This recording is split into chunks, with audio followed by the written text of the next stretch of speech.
Bonsoir tout le monde. Aujourd'hui, nous allons faire quelques exercices expliquant certaines instructions utilisant un algorithme. Eh ben, pour donc commencer notre exercice sur les algorithmes, sur les instructions, autant pour moi, nous allons d'abord télécharger l'application Algo depuis notre Play Store. À l'intérieur de cette application, nous allons utiliser deux types d'instructions. Conditionnelles pour un et itératives pour l'autre. Nous allons d'abord commencer avec les instructions conditionnelles. Elles permettent la manipulation des variables telles que l'affectation et lecture et écriture. Bon, ici mon but ce n'est pas de vous apprendre comment saisir, mais comment exécuter cette instruction en fait. Bon, vous avez pu le constater, j'avais déjà eu à saisir un exercice dans mon cas qui permettait de déterminer l'état de l'eau à une température donnée. Je vais vous montrer donc comment cela fonctionne avec l'instruction ci. On va exécuter l'algorithme. Bon, ligne par ligne. Ici, écrit ici est un peu comme un petit tic qui apparaît, qui vous permet de vous orienter. Et lire, c'est un peu comme une ogre qui permet de dire ce que j'écris à l'intérieur. Par exemple, quand je tape là, écrit, ancrer la température de l'eau, vous voyez. Écrit ici apparaît comme un tigre. Et lire maintenant, c'est ce que je dois saisir. Par exemple, je tape la température à 20, n'est-ce pas?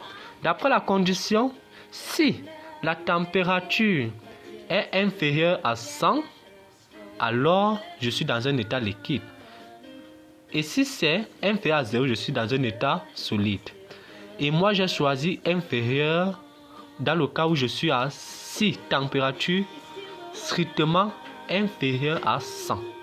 Bon. Automatiquement, je dois m'attendre à un état liquide, comme vous le voyez. Et si je saisis encore un autre où je tape la température à l'état, par exemple, de moins 0 degré, vous verrez automatiquement que j'aurai l'état de glace. Et c'est tout pour l'instruction conditionnelle. Vous pourrez le faire exactement avec l'algorithme qui calcule. Bon, vous échauffez avec l'autre ci qui calcule et affiche l'âge d'une personne en 2100. Donc, c'est un peu ça.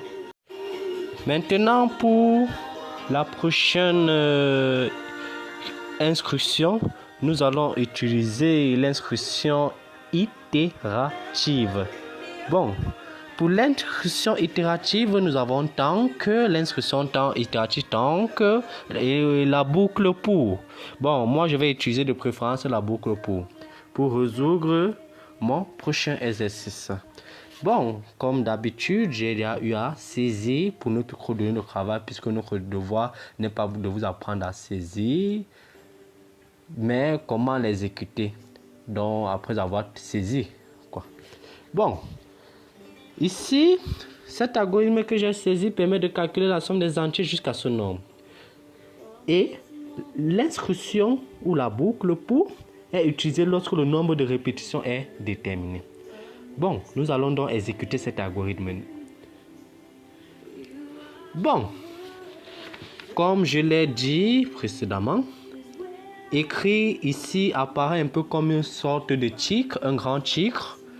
Et lire permet de dire ce que je fais, un peu comme une petite ocre. Bon, ancrer, vous voyez, écrire réapparaît, ancrer, tout ce que j'ai saisi à l'intérieur d'écrit là réapparaît comme un tic, ancrer. Et lire, c'est comme un ordre qui me demande d'insérer ce que je dois mettre en effet. Je mets par exemple 2. Maintenant, il y a l'instruction pour i allant de 1 à n. Faire la somme, on affecte somme plus i.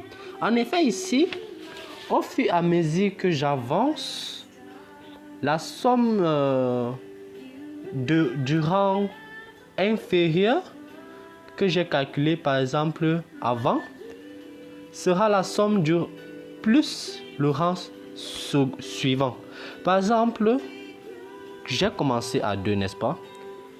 Ça va prendre la somme que j'ai eue à 0 plus 1 et mon I va maintenant représenter mon 2 et ma somme va représenter la somme que j'ai eu à 0 plus 1.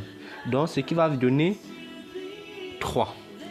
Maintenant, si je prends à 3, la somme sera la valeur que j'ai eue à 2.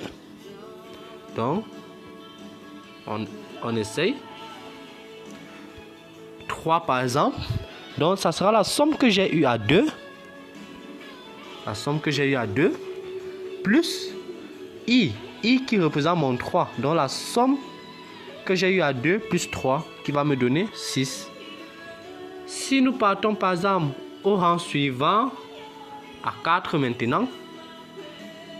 Par exemple, au rang suivant, je tape 4. La somme que j'ai eue à 3, c'était 6, n'est-ce pas? Maintenant, je fais le 4 qui est mon I, plus 6. En fait, l'algorithme va exécuter automatiquement le 6 que j'ai eu, qui va représenter ma somme, plus le 4 qui va représenter mon I, et ça va automatiquement me donner 10. Et c'est donc ainsi que se terminent les exercices parlant des instructions utilisées en algorithme. Et c'est donc ainsi que s'achève notre vidéo où nous avons parlé des instructions utilisées en algorithme. Et n'oubliez pas surtout liker, abonnez-vous, regaille.